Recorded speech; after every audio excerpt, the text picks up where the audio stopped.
The Alchemist by Paulo Coelho, Part 2. The boy spent a sleepless night. 2 hours before dawn he awoke one of the boys who slept in his tent and asked him to show him where Fatima lived. They went to her tent, and the boy gave his friend enough gold to buy a ship. Then he asked his friend to go into the tent where Fatima was sleeping and to awaken her and tell her that he was waiting outside. The young Arab did as he was asked and was given enough gold to buy yet another ship. "Now leave us alone," said the boy to the young Arab. The Arab returned to his tent to sleep, proud to have helped the counselor of the oasis and happy at having enough money to buy himself some ship. Fatima appeared at the entrance to the tent. The two walked out among the palms. The boy knew that it was a violation of the tradition, but that didn't matter to him now. "I'm going away," he said, "and I want you to know that I'm coming back. I love you because—" "Don't say anything," Fatima interrupted. "One is loved because one is loved. No reason is needed for loving." But the boy continued, "I had a dream and I met with a king. I sold crystal and crossed the desert, and because the tribes declared war, I went to the well seeking the alchemist. So I love you because the entire universe conspired to help me find you." The two embraced. It was the first time either had touched the other. "I'll be back," the boy said. "Before this, I always looked to the desert with longing," said Fatima. "Now it will be with hope. My father went away one day, but he returned to my mother, and he has always come back since then." They said nothing else. They walked a bit farther among the palms, and then the boy left her at the entrance to her tent. "I'll return, just as your father came back to your mother," he said. He saw that Fatima's eyes were filled with tears. "You are crying?" "I am a woman of the desert," she said, averting her face. "But above all, I am a woman." Fatima went back to her tent, and when daylight came, she went out to do the chores she had done for years. But everything had changed. The boy was no longer at the oasis, and the oasis would never again have the same meaning it had had only yesterday.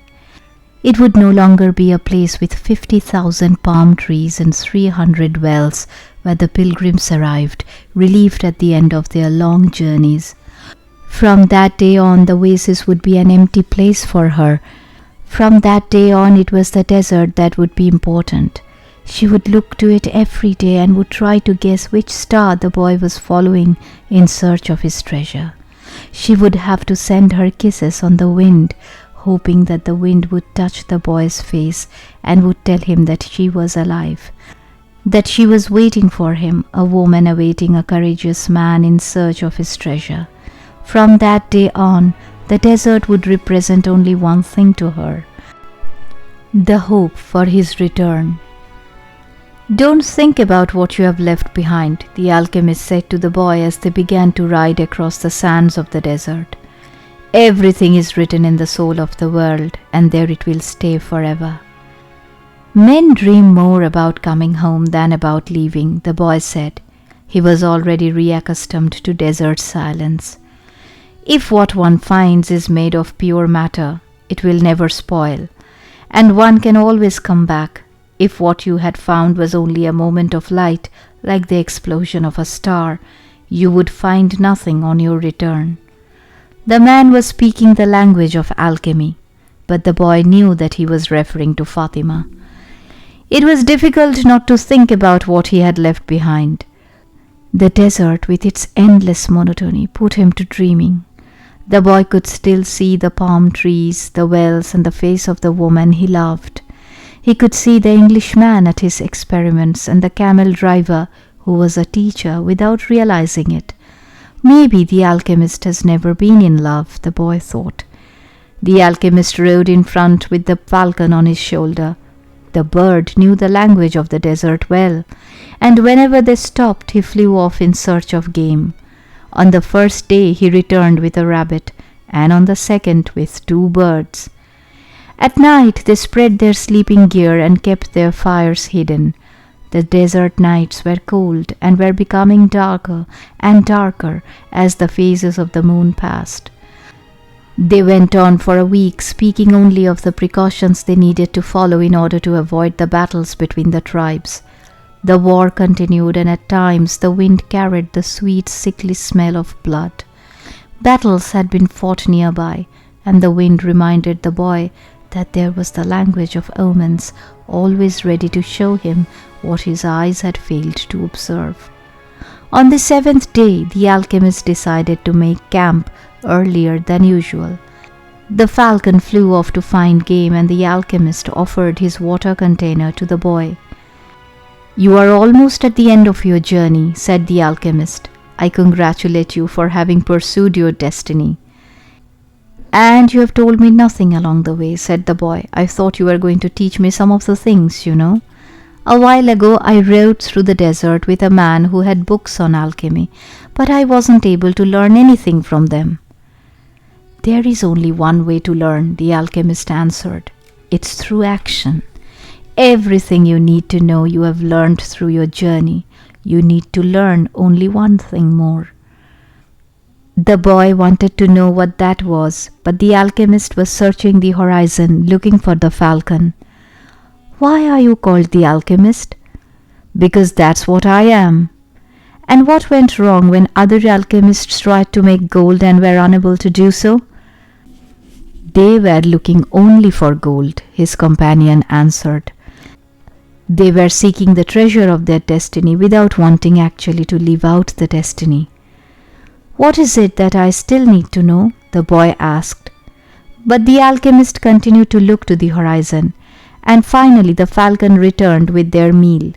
They dug a hole and lit their fire in it so that the light of the flames would not be seen. "I am an alchemist simply because I am an alchemist," he said as he prepared the meal.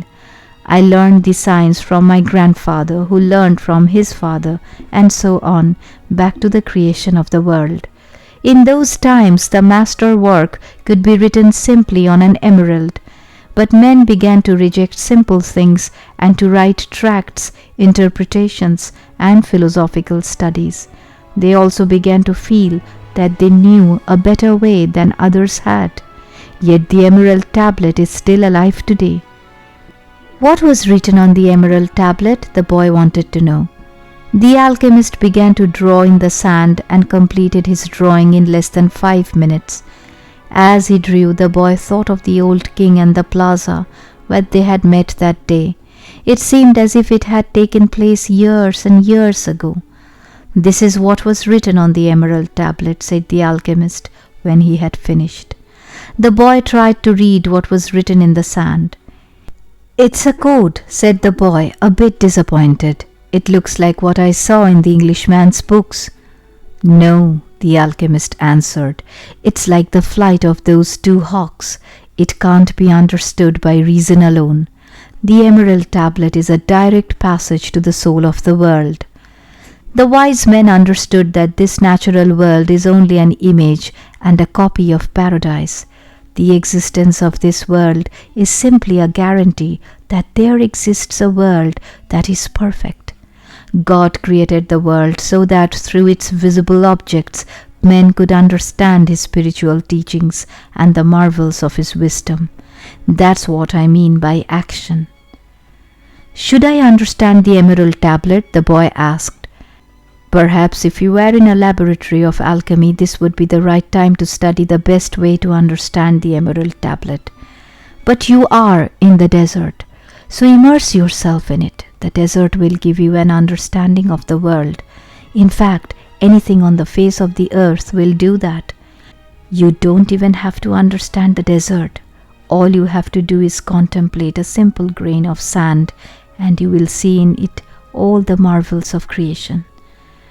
"How do I immerse myself in the desert?" "Listen to your heart.